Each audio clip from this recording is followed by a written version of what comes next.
So hello guys, आज चाहिँ फेरि नयाँ भ्लग स्टार्ट भयो।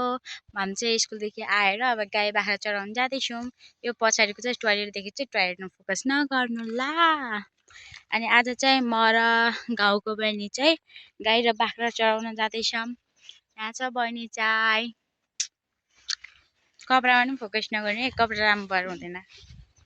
मैले चाहिँ अस्ति भनेको थिएँ नि त, अनि हाम्रो धानको बिउमा अनि त्यो पानी नआएर कस्तो भएको छ भन्थे नि।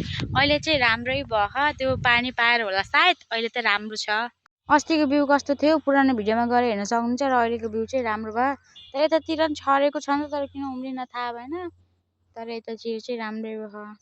कति राम्रो सनसेट देखेको छ। अनि गाईहरू यहाँ चरिरहन्, बाख्राहरू त्यतातिर होला।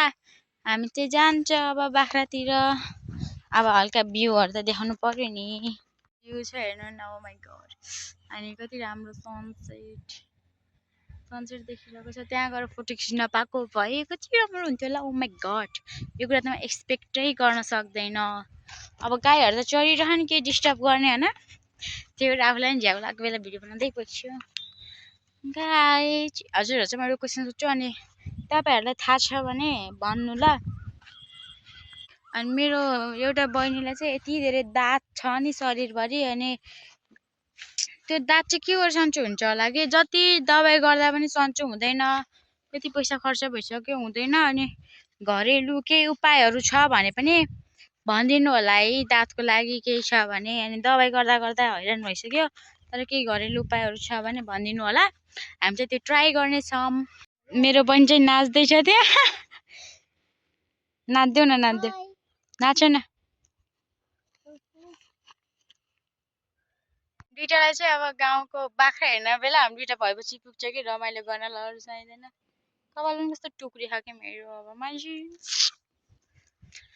हाम्रो साई गाई चरिरहेको छ। अनि अस्तिको भिडियोमा चाहिँ गरेँ म बोलेको मन परेन अरे, कतिले कमेन्ट गर्नुभएको थियो। अब यस्तै छ त बोली। अब योभन्दा कति राम्रो बनाउने। अनि नक्कल पारेर चाहिँ बोलेको होइन, बानी नै यस्तो बसेको हो। अब हजुरहरूलाई नक्कल पार्ने जस्तो लाग्छ कि के लाग्छ त्यो चाहिँ थाहा भएन, तर बानी नै यही बसेको हो मेरो चाहिँ। चाहिँ अब यस्तै बानी हो। अब कतिले नराम्रो लाग्छ होला, मन पर्दैन होला कतिलाई। त्यो मन नपर्नु ठिकै हो, तर अब मेरो बानी यस्तै छ त, बानी नै यस्तै बसेको छ त। अनि हाम्रो चाहिँ बारी हो यो चाहिँ, मल हाले भर्खर भर्खर। अनि बाख्रा चाहिँ ऊ टाढा टाढा रहेछ, गाई चाहिँ हिँड्दैछ।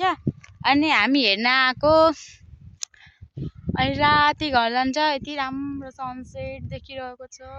जुन पनि देखेको छ, जुन होइन हौ।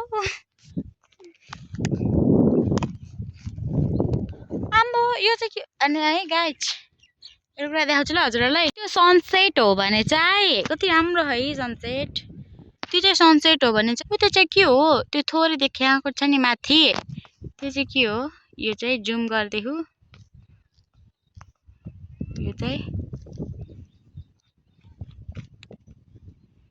हात हल्लिन्छ हो आफै। त्यो चाहिँ के हो। अनि कहाँ सनसेट, आम्मा कति नजिकबाट देखेँ। ओ माइ गड, जाऊ त त्यहाँ उभ्याउ त तिमी। चाहिँ जुम गरेर यस्तो राम्रो देखेको होइन, तर लाइट जस्तो देखेको छ। आम्बो के भयो पर्नु हो। गाई हेरेपछि काम सकिन्छ भनेर अझ हामा गर्न बाँकी नै छ। अनि घर गएर भाँडासाँडा मात्ने होला, स्कुलको ड्रेस धुने होला। अनि आज चाहिँ बुधबार थियो, अनि हल्का बजारतिर पनि गएको थिएँ म चाहिँ। अनि आएको हेर्न आँखा पनि के भएको हो कि यस्तो।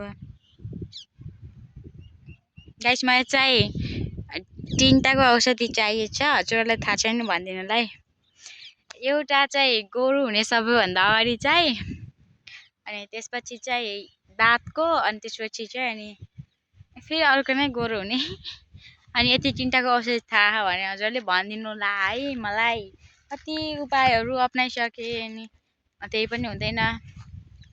घरमा सबै गोरो भएपछि आफू मात्र कालो भएपछि नराम्रो लागिहाल्छ। अनि स्किन टेस्ट गरौँ भने नि बिग्रिन्छ फेस। स्किन टेस्ट गर्ने जस्तो फेस पनि छैन, बल्ल त 15 वर्ष भएको छु नि त म। घुमी घुमी हेऱ्यो, त्यही सनसेटलाई हेर्नु मन लाग्छ। अनि भन्ने चिज पनि केही छैन। भन्ने चिज त के हो यति धेरै छ कि, तर के भनौँ है। अब केही थाहा नै हुँदैन, के भन्ने के भनौँ के भनौँ। जतिखेर पनि बारीमा बारीमा बारीमा मात्रै भिडियो बनाउनु पनि अब भन्नुहुन्छ होला। मैले चाहिँ अब गाईलाई यहाँ एकछिन बाँधिदिएँ, बहिनीलाई चाहिँ यहाँ बसालिदिएको छु। अनि म चाहिँ अब घर जान्छु कपडा धुन र नुहाउन। अनि मैले चाहिँ भ्लग बनाएपछि गाली गर्छ कि, अनि भ्युज सिउज आउने हेर्दैन, अनि केही पनि आउँदैन, त्यतिकै बनाएर मात्रै के गर्छ भन्नुहुन्छ। अनि त्यहाँ चाहिँ मेरो मम्मी आइराख्नु भएको छ। त्यो चाहिँ हाम्रो घर हो।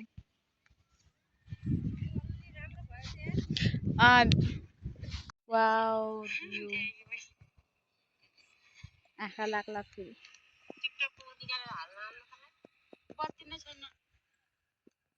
बत्ती नभए आन्न र यहाँ आउँछ त कता निकाल्छ नि त। बाई गाइज, आजको भ्लग चाहिँ सक्यो।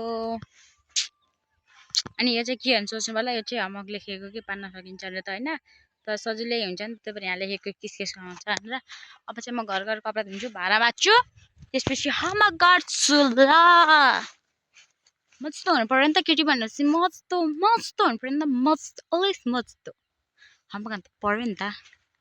By guys.